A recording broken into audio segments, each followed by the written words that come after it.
గుర్తుపెట్టుకోండి, శివరాత్రి రోజు సాయంత్రం 6 గంటల నుంచి అంటే దాదాపుగా సూర్యాస్తమయం అవుతున్నప్పటి నుంచి పక్క రోజు ఉదయం సూర్యోదయం అయ్యేదాకా అంటే 6 నుంచి 6 దాకా ఉన్న సమయం చాలా పవిత్రమైంది. వాటిని 4 జాములు అంటారు. జాము అంటే సామాన్యంగా 3 అవర్స్ అనమాట దాదాపు. అందులో అర్ధరాత్రి 12ంటికి లింగోద్భవం అంటారు.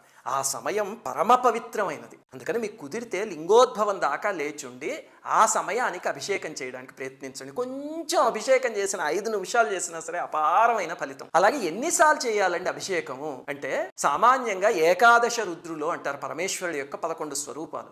అందుకని 11 సార్లు అభిషేకం చేస్తారు. ప్రతి జాము మొదలయ్యేటప్పుడు చేయడం మొదలు పెడితే అంటే 6 గంటలకు కొన్నిసార్లు, 9ంటికి కొన్నిసార్లు, 12 గంటలకు కొన్నిసార్లు అలాగా మీకు ఒక 11 సార్లు చేసేయడం పెద్ద కష్టమేం కాదు. 11 సార్లు చేయడం కుదరలేదు అనుకోండి, 5 సార్లు చేయండి. పరమేశ్వరుడు పంచముఖుడు కదా. అది కుదరకపోతే 3 సార్లు లేకపోతే భక్తితో ఒక్కసారి చేసినా చాలు. ఇక్కడి నుంచి చేయగలిగితే తప్పకుండా పలుకుతారు.